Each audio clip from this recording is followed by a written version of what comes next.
Hi, good evening, everyone. As Sarah said, my name is Rudy Gonzalez. I'm Edison's Government Relations Manager in the Malibu area. I've been covering Malibu for just about a year and a half now, so I'm just still learning the community. However, I have been with Edison for almost 37 years and have a lot of experience in working with local government and local communities.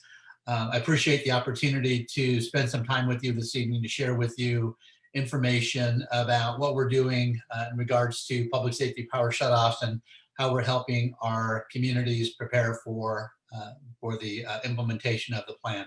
Next slide. So this slide here just kind of talks a little bit about everyone having a plan and everyone having a checklist, everyone being prepared to evacuate at a moment's notice, making sure that you follow your plan and you practice your plan. It also discusses the area of defensible space around your home. Just as we have a mandate to maintain minimum clearance of vegetation between our facilities and trees, residents should consider a minimum clearance between vegetation and their homes. It will make everyone safer. So again, consider a plan to evacuate if you have to. Also take into consideration your pets. We know that people treasure their pets, and we have everything from dogs and cats to horses. So depending upon the type of pet that you have, you need to plan accordingly for a quick evacuation. Next slide. So in regards to what Edison's doing in relation to the COVID-19 outbreak, our goal is to keep the lights on and to maintain good reliability in all the communities that we serve. The safety of our workforce and our customers and the public are our top priority. I've been working from home since mid-March and will likely be working from home for the foreseeable future. We are prioritizing our work to minimize the impact to those students that are distance learning and those residents that are working from home. So we've shifted a lot of the work that we would typically do during the day to the nighttime hours. We're also trying to educate customers on the various programs that are available to help them make it through the COVID crisis, including the medical baseline program, which provides lower cost electricity for those individuals who have medical equipment in their home and have to operate it. It provides a lower price of electricity to offset the operation of those devices. We also have a couple of rate assistance programs, our CARE program, which provides for a discount, as well as our FARA program, which provides for discounted electricity. And we want to make sure that those individuals who are negatively impacted by the COVID situation know that there's relief for their electric bills if they go online and apply for the programs. And they're very easy to apply for, and they are on the honor system, so we don't require any documentation. In addition, we are continuing to support our communities by making contributions to various nonprofit organizations, as well as supporting our business community through our chamber memberships and other sponsorships. Next slide. This map shows the entire state of California, and it highlights in the amber and the rust colors the high fire risk areas in the state. Just about 25% of Edison's 50,000 square mile service territory is considered to be in high fire risk area. So we have a huge obligation to ensure that our facilities are as fire safe as possible because there's a lot at risk. As you know, we're in the midst of fire season now. We've got fires burning up and down the state, and our hearts go out to those customers that are impacted by the fires. Next slide. So in regards to public safety power shutoffs, it is a necessary tool that we've got to have in our back pocket in the event that the weather conditions are such that there's a huge risk of debris or vegetation flying into our lines and causing an arc or a spark that could lead to a significant fire event. It's not something that we relish implementing, but it's something that we need to have available to us under certain conditions. We're doing what we can to try to harden our grid system to minimize the need for public safety power shutoffs. And that includes installing equipment and equipment that will help us sectionalize our circuitry to reduce the number of people impacted. And I'll go into more detail about that in a bit. Also, just again, sharing our customer care programs and communications, making sure that folks know that we have programs available to provide incentives and rebates for portable power generators that could help them ride through a PSPS event. Next slide. So in regards to fire, there's three sides of the triangle. The weather conditions, which include wind and humidity, we have no control over. However, the two areas of the triangle that we do have control over are vegetation and structures. We have a very aggressive vegetation management program, which I will share more details about in a moment. And then in regards to energy from our electrical infrastructure, there are things that we're doing now that will harden our grid, that will minimize the need for public safety power shutoffs. And I'll go into more detail about those momentarily. Next slide. So in regards to situational awareness, we have a couple of ways a couple of tools that we have at our dispense. One are the wildfire cameras that we've installed throughout our service territory. By the end of this year, we'll have about over 160 wildfire cameras in place. That'll give us about 90% visual coverage of the high fire risk area in our service territory. In addition, we've installed our own weather stations on our equipment. These would augment the National Weather Service weather stations, and we would compile information both from weather service weather stations as well as our own weather stations to have the best information available to determine a need for potential public safety power shutoff. We are hardening our system through the installation of insulated overhead wire. It's a relatively new technology, and we've embarked on it over the past couple of years. This year, so far, we've installed about 850 line miles of covered conductor, and we expect to be at about 1,200 line miles of covered conductor by the end of 2020. And that is a multi-year process. The more that we install, the less likely that we'll have a need for public safety power shutoff. So it's an ongoing effort, and it'll take several years to get to where we want to be. We operate under the incident command system. We have been for about the last 6 years. So whenever a widespread incident occurs, we work with local county Office of Emergency Services, and folks like myself would report to the county Emergency Operations Center and serve as the agency rep, where we would distribute information to the community through the county EOC. And we would also obtain information that might impact our operations from the county EOC. We've utilized aircraft and drones to enhance our inspection of our facilities. There's only so much that you can see from the ground in terms of inspection. We have crews that go out and use telescopes to visually look at our facilities, but we just can't see the top of the pole. So we utilize helicopters and drones, and we know that when helicopters are flying low in a community, it causes concern. So we try to utilize social media like Nextdoor and Facebook to get information out that we're going to be conducting inspections in the community so that folks aren't caught off guard. And finally, we've installed protective devices, fast-acting fuses on our system that will de-energize our lines more quickly than they historically have, therefore reducing the possibility of an arc or a spark that could lead to a wildfire. Next slide, please. In regards to vegetation management, this is an area that we know is of particular sensitivity in the community of Malibu. We had a sit-down meeting with the city about a year and a half ago, not too long after I started covering the city. And we worked with city planning department to develop a process where they're very aware of where we're going to be trimming. Our process of identifying and trimming is very systematic. We send inspectors out to determine where we have to do trimming to maintain the minimum clearance between vegetation and our lines. And we leave a door hanger with residents, letting them know that we're going to be coming back within 30 to 45 days to conduct some trimming.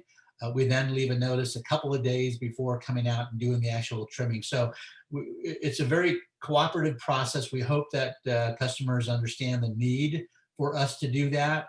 It's all to make sure that our facilities are as safe as possible. And we've gotten great cooperation from the community.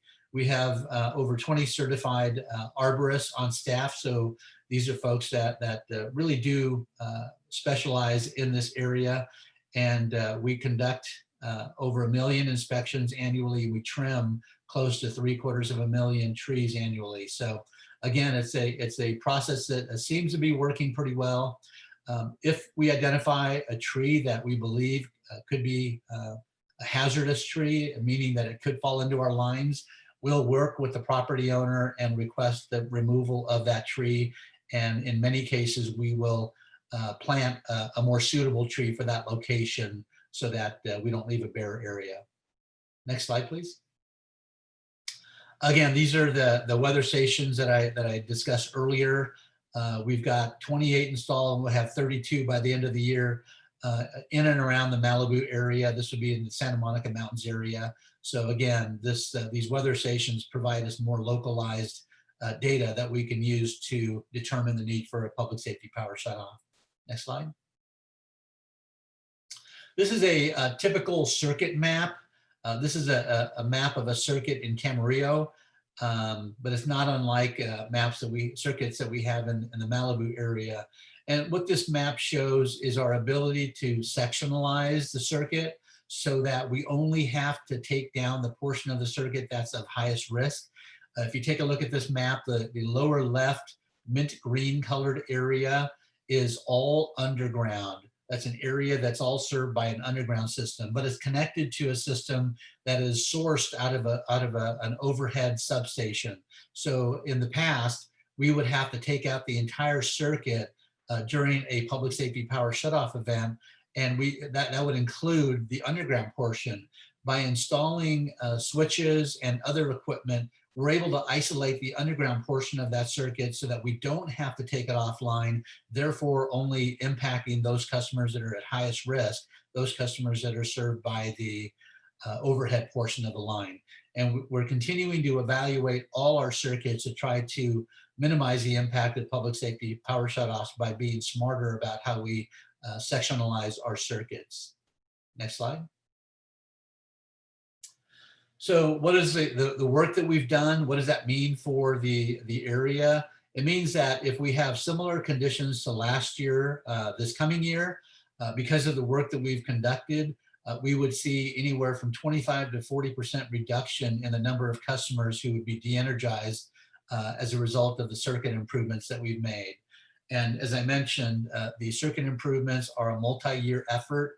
And that includes not only adding switches so we can sectionalize, but also the insulated cover conductor wire that we're installing throughout the Malibu area. Wind isn't the only factor when we make the decision to de-energize. The fuel on the ground, the potential for debris or vegetation flying through the air are all taken into consideration. So we want to make sure and factor in as many of the factors before we make that decision to cut power. Next slide. So in regards to public safety power shutoffs, they're a tool that we have at our disposal that is a tool of last resort. It would only be utilized during the highest wind conditions, the most severe conditions. We have a notification process that I'll share with you momentarily, but it primarily impacts those circuits in the high fire risk areas. And as I mentioned, we have ways of notifying folks so that this doesn't come as a surprise to anyone. Next slide. So among the factors that we consider before we implement a public safety power shutoff event, we monitor the weather. So we're utilizing National Weather Service data, including red flag warnings. But just because a red flag warning is issued doesn't necessarily mean that we're gonna have a public safety power shutoff event. There's more to determining the need for it, including what fuels are on the ground, what's the potential for debris or vegetation flying through the air. So we'll send out our technicians to localize areas that we know that are highly susceptible to heavy wind conditions, and we'll have them stand on the ground with wind monitors to measure wind gauges to measure the wind speed at the localized level. So it's just making sure that we have as much information as possible before we make that decision to cut power off to a section. And then finally, we also consider the impacts to the efforts of first responders and providers of essential services. So as I mentioned, we would typically be in close communication with the county EOC, so we would know what efforts are underway in regards to any type of mass evacuations or any other operation that they're considering. So we would work with them, and we would take their feedback, and we would take their feedback into consideration before we decide to cut power. The last thing we want to do is hinder their ability to conduct a mass evacuation. So we want to make sure we're in close communication with them, and we have very good partnerships with all of our public safety agency partners. Next slide. This slide talks about the process, the notification process. So as I mentioned earlier, we have meteorologists on staff whose sole job is to monitor weather conditions throughout our service territory. They monitor around the clock, 7 days a week, 24 hours a day, 365 days a year. They send out rolling 7-day reports that share with the field the prospects of an upcoming public safety power shutoff event. So they're tracking the weather 3 days out. If it appears that the weather's tracking in such a way that it's likely going to lead to a public safety power shutoff, they will send out notifications to our local government agencies, as well as emergency officials and first responders and service providers. 2 days out, a mass communication will go out from Edison to any customer who could be impacted by a public safety power shutoff event. We repeat that process 24 hours out, 1 day ahead. And then if we're able to, if the conditions are such that we have the ability to, we will send out a notification just prior to shutdown.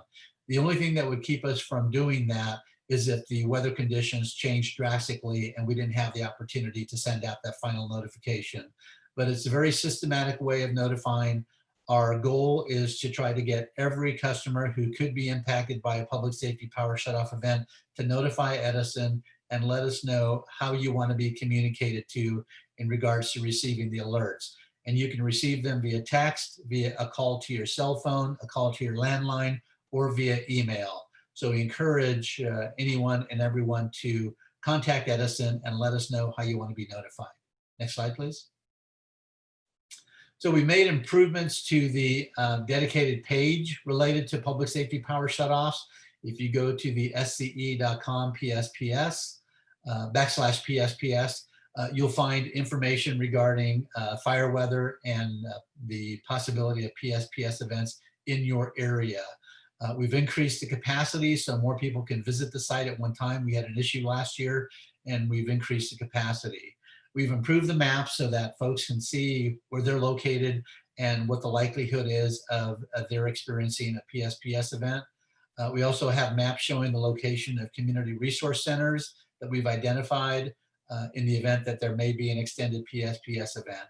And then we also have utilized the zip code system for PSPS notification. So again, we encourage you to go onto the sce.com website /PSPS and let us know how you want to be notified regarding potential PSPS events. Next slide. I mentioned community resource centers. In those areas where we expect that we may have extended PSPS events, we've identified locations where we could send crews to provide some limited resources. These resources would include water, vouchers for ice, blankets, solar-powered USB chargers, hard charging capabilities if they're available, and then also information on when the PSPS event would be concluded. And then we also have information regarding rebates and programs. As folks deal with PSPS events and the potential for rotating outages as a result of energy shortages, they've taken it upon themselves to install equipment that will help them deal with potential outages related to either PSPS or rotating outages. And among those programs are our self-generation incentive programs, as well as rebates for small appliance and device battery backups. These are portable batteries or portable power generators where you can get a $50 rebate. I'm going to share with you a page that has the links to all these rebate and incentive programs. For those individuals that are dependent on well water, we have $300 to $500 rebates for generators for those customers. And then for those customers who meet the qualifications, we actually have a fully subsidized critical care customer battery backup program. And folks have to meet the income qualifications, meaning that they have to participate in one of our rate assistance programs. They have to be a critical care customer, meaning that they have equipment in the home that they're dependent on for their survival. And then they also have to live in a high fire threat area. So again, I'll be sharing a link to information on all these programs on one of the final pages of the presentation. Next slide. We want to take the opportunity to speak to our customers, and in the past we've held public meetings, public town halls. Unfortunately, we're limited to doing virtual presentations in the current state that we're in. But when we get the green light, we want to make sure and take advantage of any opportunity to go out and speak with customers face to face. Next slide. We want to make sure that we communicate with our vulnerable community as well. And again, these are customers that maybe are on medical equipment. So we want to make sure we talk to our medical baseline customers and also have partnerships with those organizations that provide services in the communities that we serve. And then again, we encourage customers to sign up for a medical baseline and the critical care programs. Next slide. We want to make sure and establish good, strong relationships with our public safety agency partners. We conduct drills with them on a regular basis. We communicate with them regularly. So we want to make sure that we have those strong partnerships with the public safety agencies in all of our communities. Next slide. This slide just lists a couple of websites and an email that you can write to with any questions you might have. It's also a segment in the middle there that talks about signing up for PSPS alerts and the medical baseline programs and the other programs and rebates that we have available. And again, just a reminder to be prepared with a safety preparedness plan at home, which includes a go bag that has basic supplies, and also talk about power outage tips. Next slide. This is a slide that I was referring to that has a lot of links for some really good information. I've encouraged the city to post this slide on the city website. Again, information on the weather stations that we have, the fire cameras that we have, information on public safety power shutoff maps, information on outage tips for the event that you do experience a public safety power shutoff, information on the rebate and incentive programs that we administer, as well as information on our vegetation management program. And the next slide.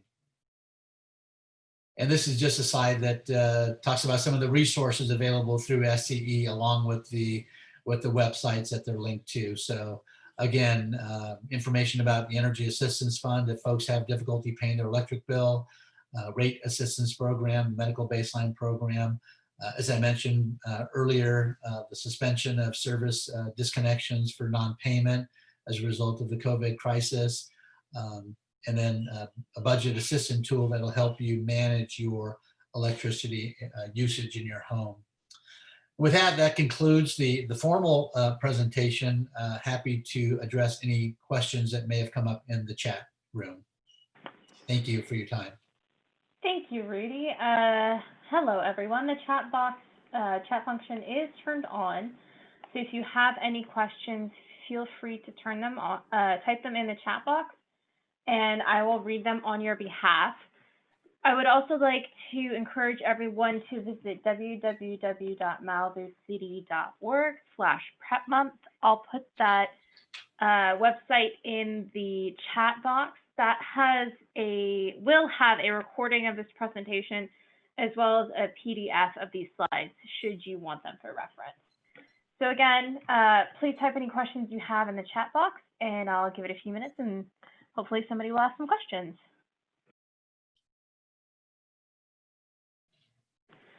We have a question from Barry Heldman. Warning of the disconnect is key. Have you considered megaphone trucks through the neighborhoods? What about power to cell phones? So we've been working with the cell carriers throughout our service territory, and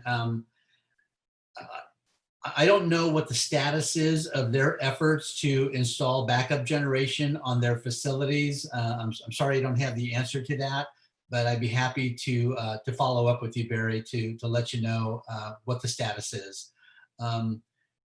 So we don't really have the resources available to do a megaphone through the neighborhood. That's why it's so important for folks to sign up ahead of time so that we have multiple methods and the ability to communicate through whatever means our customers choose. That really is the most effective way. And I know that the city also has their own alert system. So I would expect that once they receive word that Edison is potentially going to implement a public safety power shutoff, they would then send out their own notification to residents as an augmentation to our facilities, to our shutoff. That is correct. We, in the past, we have utilized the alerts that you can sign up for through the website. I will put that link in the chat box as well. And we have also used the Everbridge system, which is our disaster notification system. And you can sign up for, I'll put the link to sign up for that in the chat box. We have another question from Mr. Halderman. How long before a shut off will we have notice? So how much notice will residents get? So as I mentioned, you'll get your first notification of a potential shut off 2 days ahead of time. And that's based on our ability to track the weather and to forecast the conditions 48 hours out. Then you'll receive, and if conditions continue in that same manner, if the weather conditions are severe enough, you'll receive another notification 24 hours before we expect to implement a public safety power shutoff. Then, if it's possible, unless the weather conditions change quickly and dramatically, we expect that we'll have the ability to provide you 1 to 4 hours of notice before we actually disconnect power to your area. So you'll get 2 extended notifications and then 1 the day of, usually 1 to 4 hours prior to disconnect. So there'll be multiple notifications. Thank you. And as a reminder to everyone, I am adding the website for the city's notification system in the chat box. And if anyone has any questions, please type them in and I will ask them on your behalf. From Mr. Halderman again, what is the general status of equipment in Malibu? So we have conducted a lot of upgrade work in Malibu. We're currently going through a process of reconductoring some overhead lines, replacing the bare wire with insulated wire. We have a couple of significant projects that we're undertaking, including a rebuild of our Tapia substation, which is located on Cross Creek Road right in the middle of town. In order to complete that work, we needed to rebuild a substation on the former site of our Ringe substation, which is located just above Webster Elementary School. So we're just about done with rebuilding that former substation on a temporary basis. It'll just be there for about a year. And then once that's completed, we're going to take the Tapia substation offline. The Tapia substation is about 45 years old, and we're finding it difficult to find replacement parts for it. So we need to do a major rebuild of that facility. And once we're done there, we're hoping that reliability will improve. And again, through the efforts of hardening our grid through insulated wire, that we can minimize the possibility or the need for these public safety power shutoff events. But the effort is ongoing. We inspect our facilities and we upgrade our facilities continually. So our hope is that reliability will improve dramatically as time goes on. Thank you. As there are no more questions at this time, I am going to go ahead and end the meeting. Thank you again, Rudy, for your time and expertise and for helping to educate the residents of Malibu on what Southern California Edison is doing to prepare and how residents themselves can best prepare. I hope you have a great rest of your night, and thank you for your time. Thank you so much. Bye-bye. Bye-bye.